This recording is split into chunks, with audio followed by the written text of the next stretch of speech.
الحمد لله رب العالمين، وصلى الله وسلم وبارك على سيدنا محمد النبي المصطفى الأمين وعلى آله وصحبه أجمعين والتابعين ومن تبعهم بإحسان إلى يوم الدين.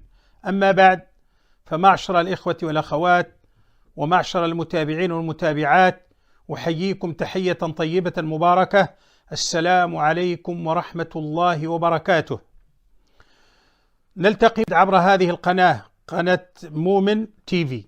نرجو الله تعالى أن يكللها بالنجاح وأن يبارك في القائمين عليها والمشرفين على إدارتها وعلى القيام بالخدمة من خلالها.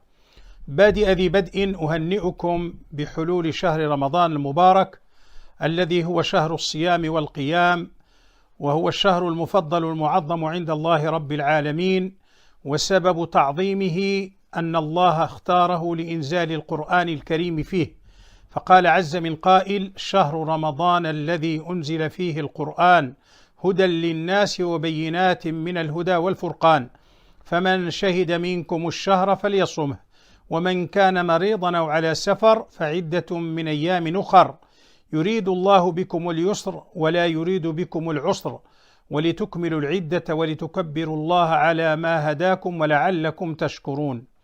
هذا الشهر المبارك المعظم هو شهر عظيم تقيد فيه الشياطين وتسلسل مردة الجن، كما صح ذلك عن سيدنا رسول الله صلى الله عليه وسلم، وتفتح فيه أبواب الجنان فلم يغلق منها باب، وتغلق أبواب النيران فلم يفتح منها باب، وتفتح فيه أبواب الرحمة وأبواب السماء، وينادي مناد: يا باغي الخير أقبل ويا باغي الشر أقصر، ولله عتقاء من النار، وذلك في كل ليلة.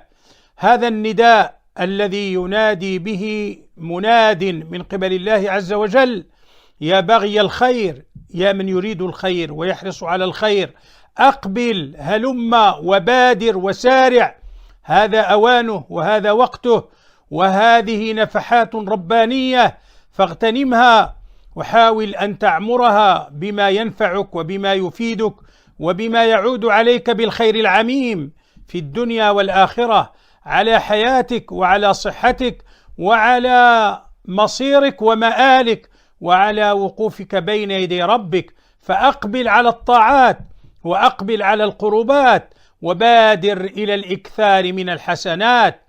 وهذا الشهر العظيم فيه نفحات ربانية، ينبغي أن نعلم أن الحسنات فيه تتضاعف، لأن الحسنة تعظم بحسب عظم الزمان والمكان وبحسب صاحبها.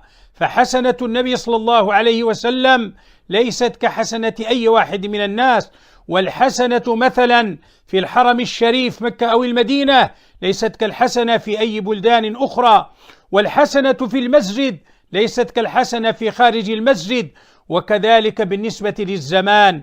فهذا الشهر الفضيل الحسنة فيه تتضاعف وتتكاثر، وينبغي للناس الصائمين القائمين أن يهتموا بأمور صيامهم، وأن يتعرفوا إلى الأحكام المتعلقة بالصيام، من معرفة شروط الصيام وفرائضه وأركانه، والحذر من مبطلاته ومنغصات أجره، لأن الصيام عبادة، والعبادة لا بد أن تكون قائمة على أركان وعلى واجبات وعلى سنن ومستحبات، وكذلك العبادة قد تتعرض أو يتعرض لها ما يبطلها. فالصيام لا بد أن نصونه وأن نحافظ على شرائطه وأن نحافظ على أحكامه.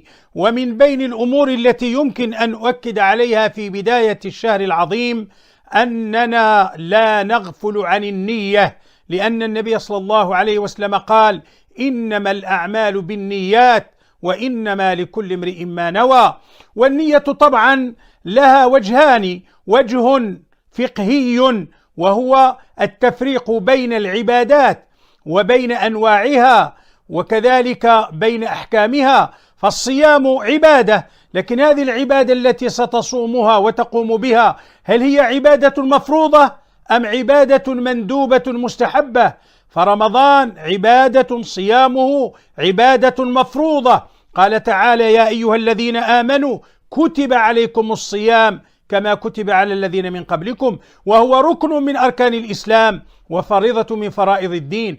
كذلك الوجه الآخر بالنسبة للنية هو الباعث على فعل هذه العبادة. ما هو الباعث؟ ينبغي أن يكون الإخلاص لله عز وجل من باب ابتغاء مرضات الله، ومن باب نيل رضا الله، ومن باب إرادة الآخرة ووجه الله سبحانه وتعالى، لأنك إذا نويت بعملك وجه الله تعالى وكان العمل خالصا كان نافعا ومفيدا. فلا بد أن تجمع بين أمرين اثنين: الأمر الأول أن تبين نوع العبادة التي ستقوم بها، والنوع الثاني أن تخلص فيها النية لله عز وجل. إذن لا بد من إخلاص النية في هذه العبادة، ولا بد من الحرص على موافقة الهدي النبوي حتى تكون عبادتك صحيحة وترجو أن تكون مقبولة. والنية لا بد من تبييتها في الليل قبل الفجر، فلا بد أن نبيت النية قبل الفجر.